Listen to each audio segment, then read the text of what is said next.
here at ACO Radio, American Communications Online, or any affiliated stations or websites are not responsible for what guest hosts or call-ins may say. All programming is intended for informational and entertainment purposes only. Hello world, this is TJ Morris and you're listening to ET Radio. Welcome aboard all you ground troops spinning around smartly on the planet with us. We're called Terrans in this world of reality or non-reality.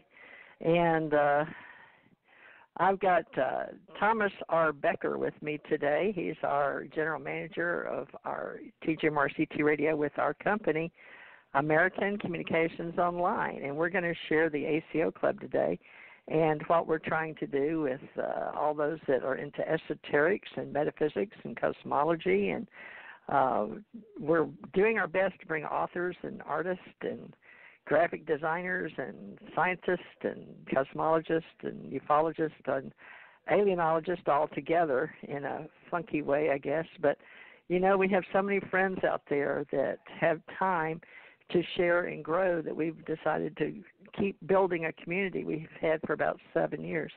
But we're waiting on Dr. Rick Miller, who is a wonderful metaphysician, very well-versed, very well-known, and he's going to be our Albus Dumbledore for our group. I'm not sure that you are Harry Potter fans or not, but Professor Albus Dumbledore was a fictional character in J.K. Rowling's Harry Potter series. So we're writing our own called the Allied Command Organization of the ACO in our little group. We're not of the Gryffindor house, but we might as well be. But Professor Dumbledore was head of Transfiguration Department, headmaster of Hogwarts, and blood status was a half-blood. And so he had a wand and a lengthened wood core, a 15-inch diameter elder. And we're going to talk about fun things to do and how we do what we do. And we're going to hopefully set up some webinars in the future, whether we use Zoom or Skype or we don't know yet. So the best way to do it. But I still don't see Dr. Rick Miller here, Ahmad. So Thomas R. Becker, also known as the Mad Painter, would you like to introduce yourself since you're here with me today while we're waiting on... You just did that. I haven't talked about you yet. Being an author, an artist, and all that. So tell us about you. Yeah? Tell us about our magazine stuff we're building. Yeah, I'm just inquisitive. I touch on a lot of subjects. I call myself a generalist. I don't specialize in any particular field, but I'm interested in quite a few fields. And I am putting together a magazine for the American Communications Online. Right now it's mostly covering space, but we're going to branch out into metaphysics, spirituality, the mind, and all kinds of other subjects too. And we're going to offer it up every, it's going to be bi-monthly, so that's 6 magazines a year. And hopefully help fund us being able to pull off a conference sometime in the future. Was that Rick calling in?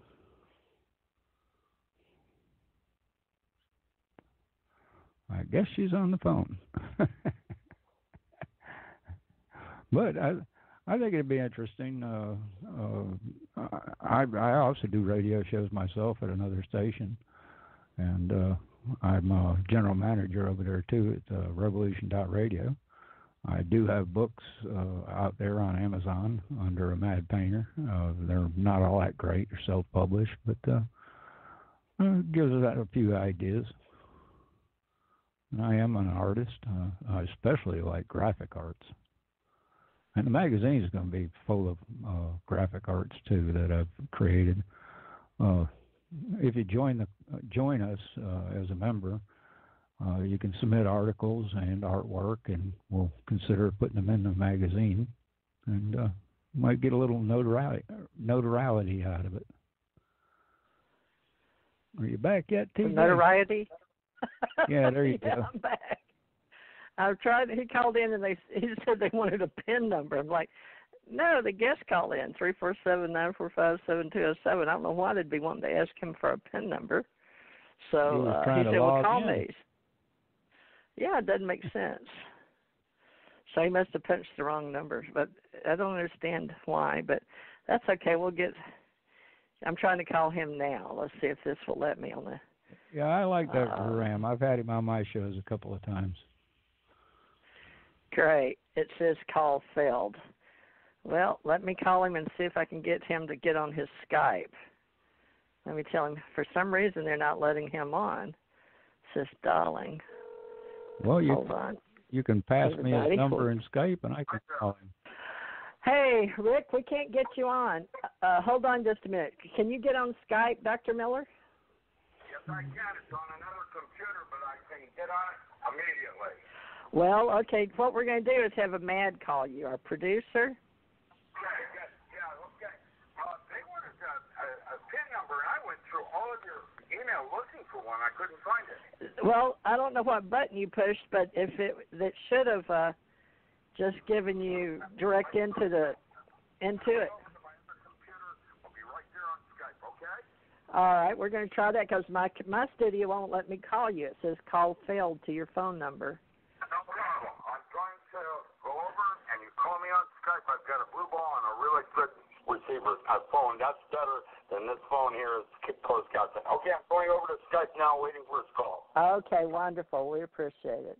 Okay, Ahmad, it's back up to you and Skype again. I guess we're getting really dependent these days on Skype.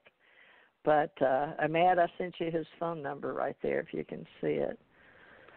So you can get him on here. But, folks, this is one of the nicest guys you'll ever meet. And he's had some interesting problems with Bluehost lately. So we're going to do our best to help him and get all squared away in our company and our group, American Communications Online, and what we're building together to help others out there. And, okay, he says he's ready, so I guess we'll get him here in just a moment, but there we go. You there? Yeah, he's on Skype. I'll just call it Skype. Okay. All right. Well, folks, let me read you a little bit about his background because Dr. Rick, ALANMILLER, Dr. Rick Allen Miller. Now, he has his own secure website, Dr. Richard Allen Miller, and we'll have to get, getting some feedback. Dr. Ram, he's here. How about all right. He's here with us. Dr. Richard Allen Miller. He's got books and ebooks. Is that you? Can you hear me? What a mess this is. Yes, ma'am, I can. I can hear you just fine. You have no idea where I've been and what's going on at this end of my life. It's crazy. Well, you want to share? Well, we're here for you, Dr. Ram. Rick Allen Miller, folks. Dr. Miller, I'm excited to have you here. You're our Wizard of ACO. It's like the Wizard of Oz. So we're going to promote you that way. And I'll introduce with Albus Dumbledore. Yeah, Ricky Miller. Have you read the paper that my ex-wife wrote called I Married the Wizard of Oz? She's CIA. I did. I did. I know that. I have it. You know why she wrote that paper? Because back then, those key words were used as a way to get higher on your ratings on the internet. It was a coding. And so by using, she did that not for me, not for historic, so that she could have those keywords associated with her. Welcome to the world. Well, she's very famous too, Dr. Wizard. This is actually the actual doctor that Iona Miller, very famous woman on Adventures in Parapsychology, Paraphysics, and Metaphysics, wrote about I Married the Wizard of Oz. She married Richard me. Allen Miller. Yes, she did. She married me so that if she came into the end of that, she didn't come in when I was doing the research. She came in right as I was winding up and moving into the country to become a dirt farmer. Oh, for the botanical part of your business. She came in 1977, and I left and I quit in 1982 when I moved to Carlton, Washington, in the middle of nowhere, up in the middle of nowhere. And but I had been doing it since 1967. Oh, that's good. That's when I started, had my first clearance in 1967 with the government and through NASA. And let's start there. Let's start back. Now, her paper says, I'm looking at it right now. I married the Wizard of Oz, Iona Miller. And when I first met Richard Allen Miller in 1976, his career was in parapsychology. So it says you were in full swing with a backup in theosophy. Do you still? But you said your interest was in metaphysics, alchemy, magic. So she said that paralleled her own. That historically, what happened on that historically was that when I came out of grad school, I was assaulted by a bunch of different lodges, Bohemian Grove, and the list goes downhill from there. And I had to armor up and protect myself like a kid going to high school for the first time and be assaulted by Christians wanting to be, missionaries. And so my parents, when I was going to high school, they were atheists. I'm not. But they were atheists, and what they did is they sent me to Missouri Synod Catechism to armor me up and protect me from what was about to happen in high school. And I have stories. And so what happened when I came out of grad school, the first thing I did was I met Gershom Scholem, and I spent the next 6 years studying with him in Old Hebrew and Greek. I became a Hermetic Kabbalist as a way to armor up and protect myself from these different lodges. That's a true story. I ended up with the Theosophical Society, and I taught at Indralaya on Orcas Island. And then I knew Joyce Spur and others that were in Wheaton.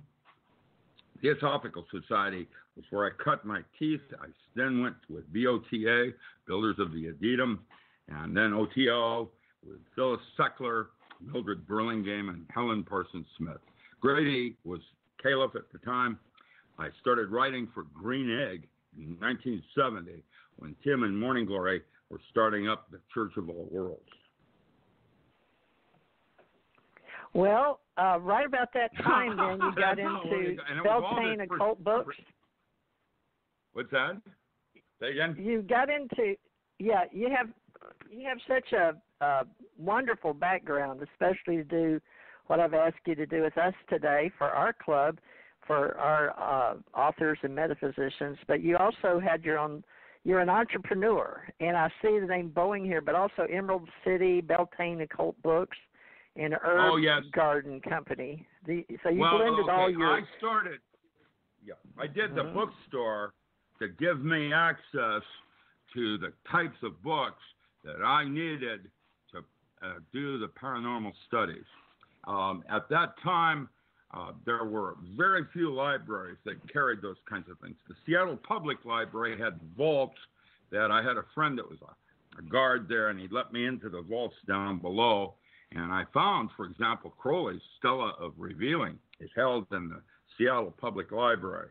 The other things like King Tut started at the Seattle Public Library. It was a wonderful treasure trove for someone like me diving into the vaults. Old things that people had never seen. They were stuck up on shelves just like in the movie. And I made it. Yeah, that was me as a little boy. Seattle, when I was in high school, we used to go down to Pioneer Square and climb into a manhole cover and go down into an underground Seattle that had been buried since 1901 when they had the giant earthquake there. And today they have tours and they call it the Seattle Underground.